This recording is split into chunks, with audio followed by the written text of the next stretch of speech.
네, 안녕하세요. 예스맨입니다. 여러분들의 구독과 좋아요로 이 채널이 유지되고 있습니다. 네, 영상 속도는 1.5배를 추천드리는 바이고요. 네, 이번에도 어떤 소식이 나왔는지 같이 한번 내용을 보도록 하겠습니다. 네, 이번 시황의 내용은 시장의 온도라고 이렇게 또 표현을 해 주셨는데요. 요 자료에서 또 되게 재미난 부분이 있었습니다. 조만간에 잭슨홀 미팅이 곧 하죠. 그래서 그런 내용이 좀 담겨져 있는 자료라서 가지고 와봤고요. 네, 내용을 읽어보면 7월에 FOMC 의사록에서 대부분 위원들이 경제가 예상대로 전개된다면 테이퍼링 연내 시작하는 것이 적절하다고 판단을 했다. 그러나 7월에 FOMC 회의 의사록의 파월 의장은 경제 회복이 상당한 추가 진전까지 이르지 못하였다고 언급하는 등 여전히 시장 안심시키기 위한 메시지를 전달하려고 하는 모습을 많이 보여주었기 때문이다. 그리고 7월 FOMC 회의 이후 발표된 소비심리지수 및 소매 판매 등의 주요 경제지표들이 둔화된 점을 감안했었을 때 파월 의장은 경제지표 회복력에 대한 추가적인 확인이 필요한 점을 강조할 가능성이 매우 높다라고 되어져 있습니다. 그리고 최근에 업종별 수익률 추이도 금융권이 매우 강하다라는 걸 알 수가 있는 대목이 좀 없지 않아 있었고요. 그리고 이번 주에 눈에 띄는 지표라고 해서 빅스 부분, 위험 부분을 나타내주는 또 지표 중에 하나죠. 현재 주식시장은 리스크를 반영하고 있지 않지만 향후 리스크가 더 커질 가능성에 베팅하고 있다는 사람들이 꽤 늘어나고 있다라고 되어져 있어요. 두 번째 눈에 띄는 지표는 원화의 주간으로 0.6% 절하있고 신흥국 내 하위권 수준을 기록을 해주고 있다. 그리고 어떤 전문가는 너무 많이 원화가 약세를 보여주고 있는 거 아니냐라고 하고 있지만 저는 오히려 그렇지 않는다라고 봅니다. 왜 그러냐면 신흥국 부분에 있었을 때 동화 기반에서 이미 그 하락을 받을 만한 국가들은 대규모 금리 인상을 미리 단행을 했습니다. 조금이라도 올렸던 국가들이 꽤 있었거든요. 또 그렇지 않고 오히려 기초통화를 갖고 있는 국가들은 더욱더 쏠림 현상이 많이 나오고 있는 실정입니다. 뭐 그럴 수밖에 없는 이유는 당연히 앞으로 테이퍼링이 되면 이렇게 강대 기축통화 쪽으로 갈 확률이 매우 높기 때문에 장기적인 패턴으로 보는 부자들의 생각은 벌써 이쪽으로 흘러가고 있다라는 측면과 그리고 과거에 이런 자료를 또 준비해서 설명을 드리기도 했죠. 비트코인 도미넌스처럼 미국 쪽으로 쏠려가고 있다라고도 설명을 드리기도 했습니다. 그래서 중국, 일본, 홍콩 부분은 빠지고 빠진 만큼 미국 쪽으로 도미넌스가 좀 흘러갔다라고도 설명을 할 수가 있는 대목이 되겠죠. 또한 이 측면이 좀 많이 와닿기도 했는데요. 주식시장도 더욱더 양국과 미국 비중 더욱더 업된다라고 해서 빠지고 나서 미국이 훨씬 더 많이 갔습니다. 나머지는 어땠냐? 한국은 비리 했거든요. 그래서 나올러 가는 부분이 있었기 때문에 이번 코인 시장의 영향도 어떻게 흘러갈지 저도 매우 궁금해진다라는 점과 그 다음으로 다음 주에 주목할 만한 지표가 테이퍼링 이슈가 부각할 만한 만큼의 중요한 영향이 잭슨홀 미팅인데요. 그게 2015년도에 앨런 의장이 과거에 금리 인상에 언급을 좀 했던 중요한 이야기를 꺼냈던 과거 부분이 있었기 때문에 아주 중요하게 또 보고 있는 실정입니다. 하지만 이제는 슬슬 약세를 보여주고 있는 실정인데요. 힘이 점차 이렇게 꺾여가고 있습니다. 예, 올라가지만 이게 계속 꺾이고 있기 때문에 한동안 좀 쉼표를 많이 찍으려고 할 것인데요. 아마 코인 시장도 거의 비슷하게 흘러가지 않을까 저는 그렇게 좀 보고 있습니다. 이번 쉼표 부분이 깊이가 좀 짧게 나와 주어야 할 텐데 약간의 좀 걱정이 되는 부분이 없잖아 있고 여전히 이 시점을 잘 극복을 한다라고 하면 아마 그리고 또 잭슨홀 미팅에서 그렇게 큰 부분이 안 나온다고 하면 충분히 위험성을 좀 감안하고 계속 롱적인 관점으로 꾸준하게 연말까지 가져가 보는 것도 나쁘지는 않을 것 같은데 상당히 위험성을 감안하고 투자를 하셔야 된다는 점을 다시 한번 말씀을 드리는 부분입니다. 왜 그러냐면 초보자들이 한번 물리기 시작을 하면 이게 헤어나올 수가 없어요. 예, 정신적으로 헤어나올 수가 없습니다. 정말 힘들거든요. 진짜. 이게 내가 투자를 했던 거와 투자를 안 한 상태에서 이렇게 내려가는 이 깊이를 직접 경험을 해보지 않으면 못 느낍니다. 그래서 계속 담보에 대한 메시지를 드리는 부분이고, 저는 제 돈 갖다가 하는 거니까 더 과감하게 하는 거예요. 그 다음으로 트위터 CEO가 비트코인 채굴 중이다 라는 이야기를 또 하면서 더욱더 화력 부분을 집중을 해주고 있는 실정과, 그리고 저렇게 이야기하는 배경은 저번에도 말씀드렸어요. 하반기 부분에 갈수록 트위터 입장과 코인베이스 입장과 아크 누나와 이런 측면에 대한 복합적인 부분이 실적과 밀접한 관계도가 있기 때문에 계속 그렇게 약간씩 화력이 좀 떨어질 때마다 어떻게 해서든 이야기를 하려고 나올 것입니다. 그 다음으로 엘살바도르 재무부 장관이 디지털 월렛 사용 선택사항일 뿐이다 라는 이야기를 했는데요. 그는 암호화폐를 지원하지 않는 기업이 불이익을 받은 일은 없을 것이며 달러가 엘살바도르의 메인 통화로 남을 것이다. 그러니까 어떻게 보면 세컨드리로 비트코인을 계속 쓰겠다라는 형태를 여지를 둔다라는 것이겠죠. 그 다음으로 엔비디아 2분기 매출 68% 증가, 채굴 전용 칩은 예상치를 밑돌았다 라고 나와주고 있습니다. 그러니까 엔비디아도 다 알고 있어요. 예. 채굴 부분에 있어서 어느 정도에 따른 유통량을 해야 우리한테 이득이 나올 것이냐 안 나올 것이냐 이걸 알고 있거든요. 그 다음으로 코인베이스의 일본의 현지 거래소 출범 결제 파트너사는 미쓰비시라고 합니다.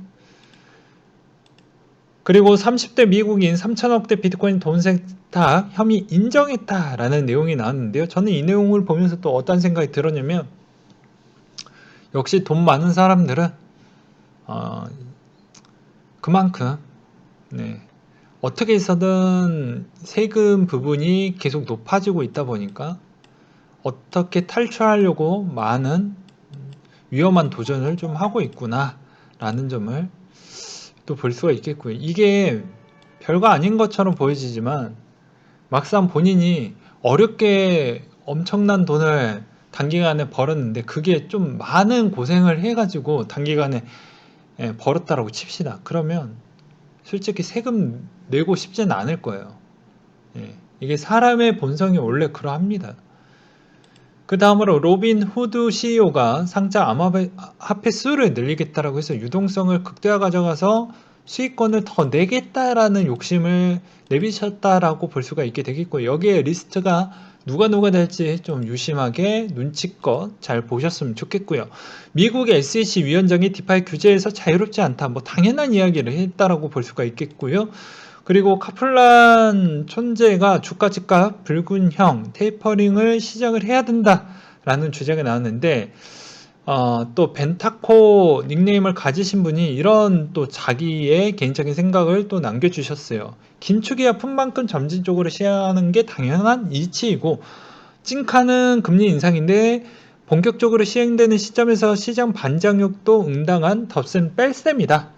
근데 그 스타트 지점이 10K가 될지 100K가 될지 아무도 모르는 일인데 테이퍼링 논의되면 다 처맞는 것처럼 단정 짓지 않았으면 좋겠다. 오를 수도 내릴 수도 있는 가변성은 시장의 불변의 흐름이고 테이퍼링 이후에도 마찬가지이다. 당장 긴축한다고 다 뺏어가는 것도 아닐 뿐더러 유동장세가 소극적으로 변한다고 해서 이 생태가 이점으로 도드라지게 되면 자체 제로로 오를 수도 있는 일이 있다. 되려 긴축 분위기에 불안감이 조성되고 투기 열풍이 역으로 과열될 수도 있고, 반대로 백조 천조 무한대 유동성 확장한데도 세력 장단, 공기관 규제 한 방이면 다 날아갈 수 있는 부분 수차례 경험해봤잖아. 안전적으로 가고 싶으면 테이퍼링 지표를 추정하면서 손 묶어가면 될 부분이다. 그렇기 때문에 겁먹지 말았으면 좋겠다.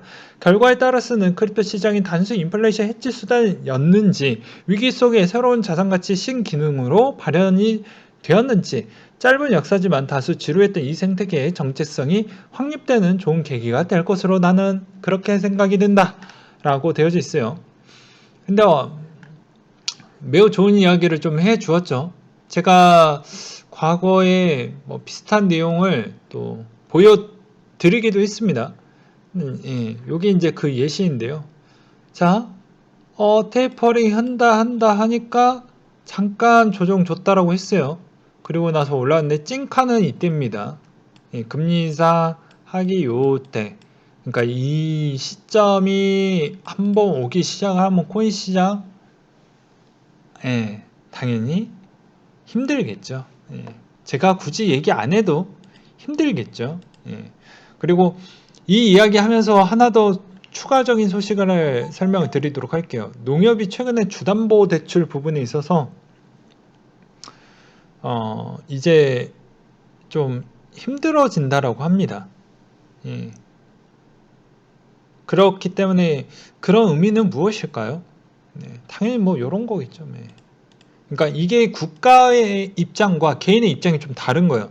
개인의 입장은 부동산이나 주식 투자를 하기 위해서 좀 더 나는 적극적으로 이 시점에서 좀 더 챙겨 먹겠다라고 이용적으로 활용을 하려고 하는데, 국가적 입장에서는 오히려 어떻게 보면 국민의 자산 부분에 있어서 약 이 시점에서 대응을 잘할 수 있는 국민이 몇이나 될까를 우려를 하기 때문에, 그러니까 잘 못한다라고 보는 거죠.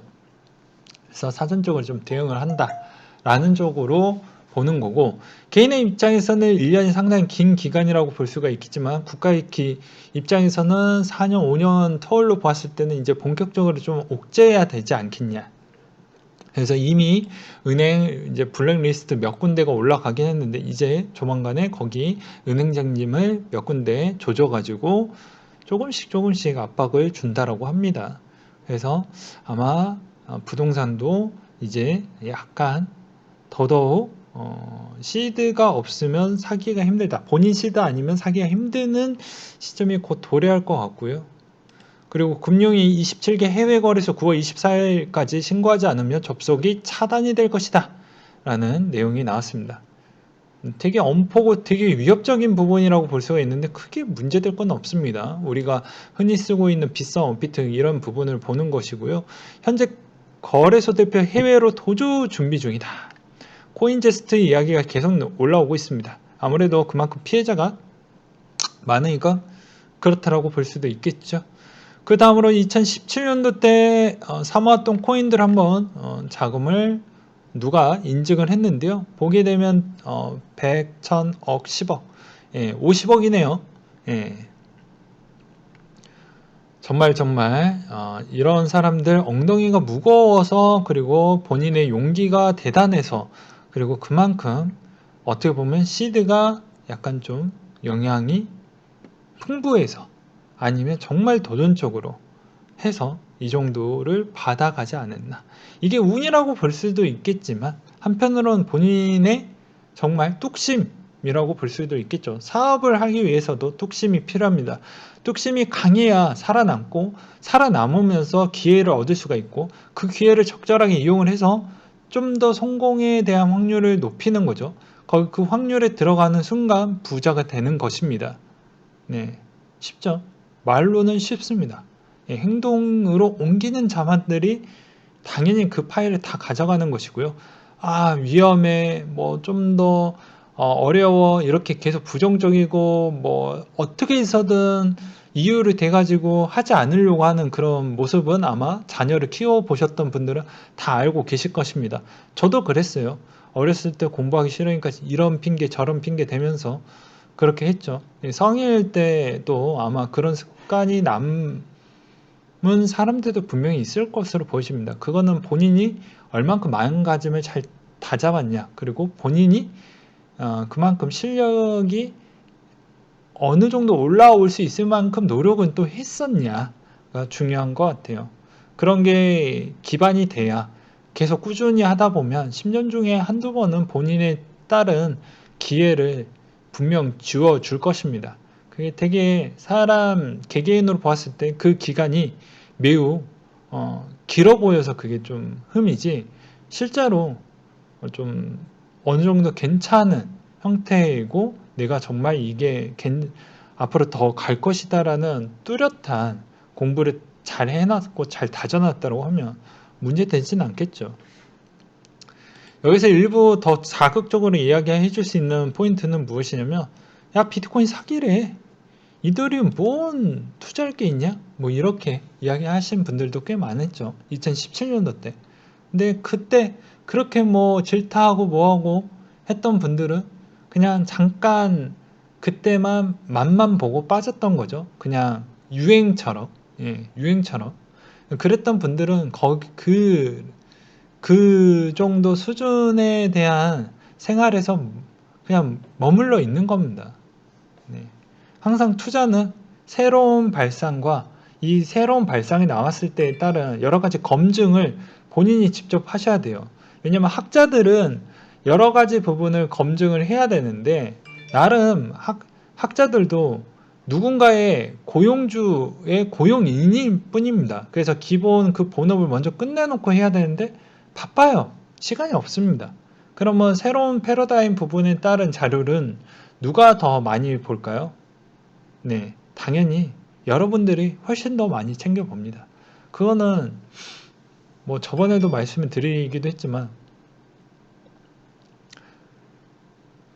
뭐 한 가지 예시로 의사 선생님들이 논문을 볼 수 있는 시간과 그리고 AI가 논문에 대한 기억을 또 비교를 하게 되면 가장 좀 영향력 있는 논문 한 1년에 5편 본다라고 하거든요.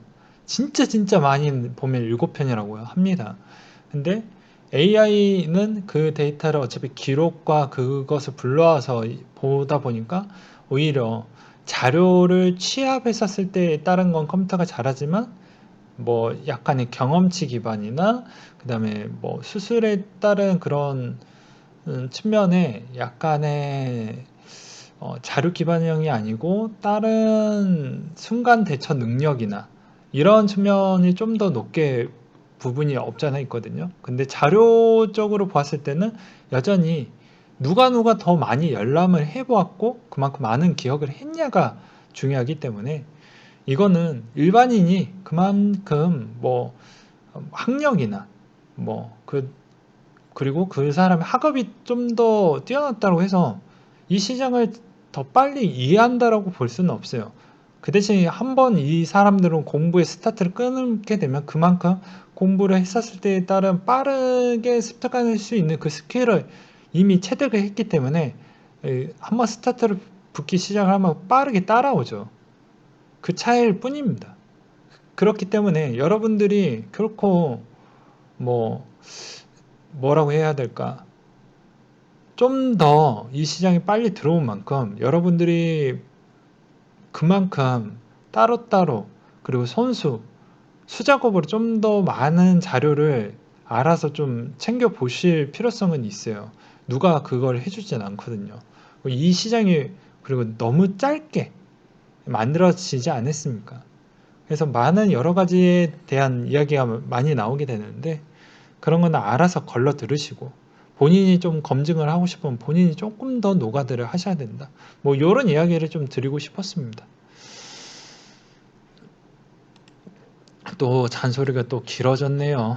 그 다음으로 현대백화점 면세점이 싸이월드와 왕훈 마케팅 협력에 나섰다 하는데 뭐 그렇게 효과가 나오지는 않을 것 같고요.